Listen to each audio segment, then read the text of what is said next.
And so to leg 14, race day number 10 on this year's Dakar, and a very long special of 789 kilometers all the way to Dakar. Another mass starts, but this the day that Roma's race unravels literally underneath him. The battle between himself and Sainz looked to be over. Sainz saying that the Dakar just seemed a little too short for him to catch up. Well, how wrong he proved to be. Roma, his engine, it was to blow. He had tried to effect a repair, but there was nothing but consolation that was on offer. Jürgen Meyer stopping to share a few words.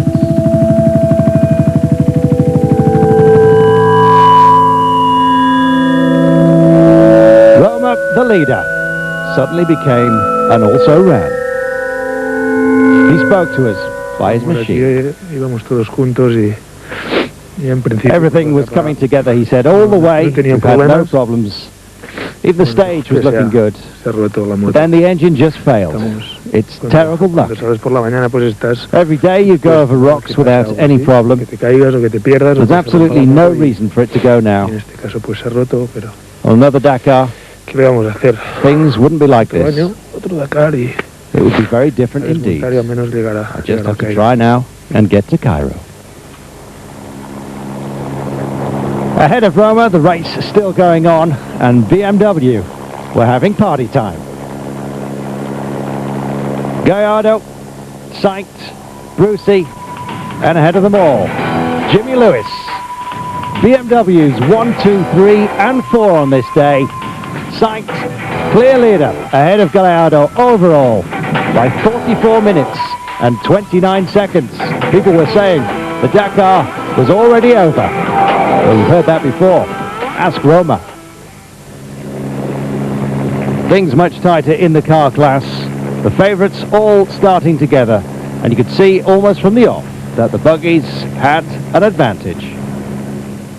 Hansel had said that when the course was more technical, he wished he'd taken further advantage on board the Mega. Now things were speeding up. You could see that the buggies had it all their own way.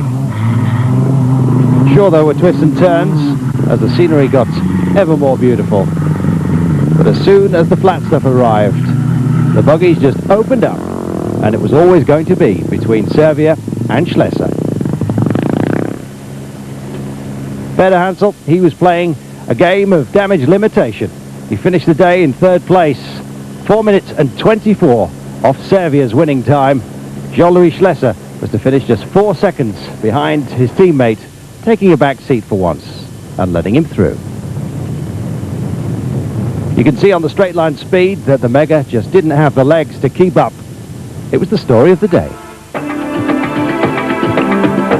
Fontenay leading the Mitsubishi Team Challenge, 4th behind Hansel, 5 minutes and 33 seconds off the winning time. Mitsubishi playing a bit part on the day. Matsuoka trying his best. He was 5th, ahead of the Nissan of Delaverne. Jutta Kleinschmidt, she picked up a puncture, lost 5 minutes, she said. That crucial on the day. She finished 7th to stay 5th overall behind Servia. Fontenay 3rd, Hansel trailing Schlesser by 13 minutes and 16 seconds.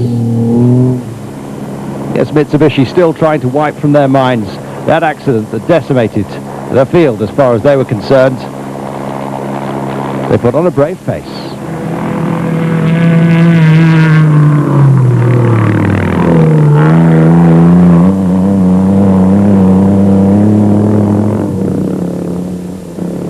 And so to what was to prove to be the most beautiful day on the Dakar so far, 352 kilometers of special in a circular route from Dakar and back again.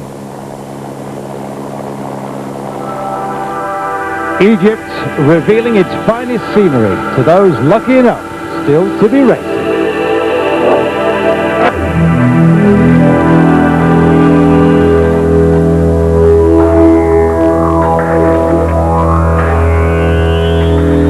It was a mixed stage with high-speed sections and some technical parts as well. Everyone commenting on just what a wonderful day it was.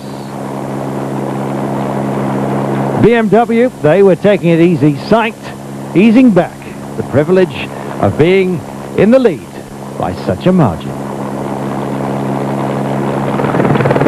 Time then for the challengers to take centre stage, and Esteve Puyol it was that was to win it on this day. Almost ran out of fuel as he was on reserve for the last 50 kilometres. He said he was just glad to get home. Never mind win the stage. Puyol finishing ahead of the privateer, P.G. Lundmark from Sweden. Lundmark doing all his own repairs. The best result for a man operating alone on this Dakar. Here's the Swede, 14th overall. He can be proud of that. The field, they were just having fun.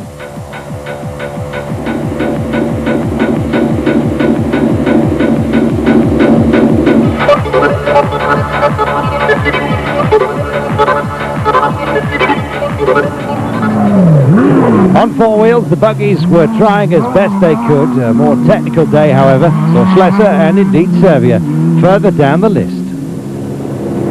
Schlesser crucially finished with exactly the same time as Peter Hansel, thus maintaining his lead at exactly the same mark as he'd started the day. 13 minutes and 16 seconds, Schlesser's advantage overall. Time to enjoy the scenery. As for Peter Hansel, he knew this was his last realistic chance to put some space between himself and Schlesser. It wasn't to be. The day was to belong to Mitsubishi, bringing some cheer to this camp at long last. Kleinschmidt, she finished third on the day, 2 minutes and 19 seconds down on the leading pace, fifth overall behind Serbia. Matsuoka said he judged it perfectly with low tyre pressure in the morning, then inflating later on in the faster sections. Matsuoka's strategy paying off, finishing this stage second behind his teammate, Jean-Pierre Fontenay.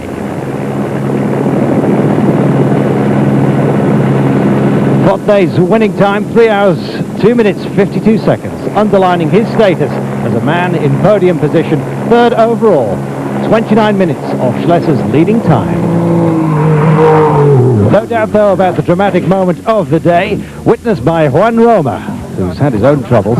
Delavan taking a multiple tumble. He hit a bump at 160 kilometers an hour. Front tire blew, and over he went. It was a miracle that nobody was hurt. Equally so, that the car was okay. He said two cars were in front of us, masking a bump. We hit it, had a blowout, and when we landed, over we went. Amazing that they were unhurt, and indeed that the car simply needed a change of wheel. Yes, a credit to the strength of the Nissan, and a relief to everyone coming as it does so soon after that four-car accident in the dunes.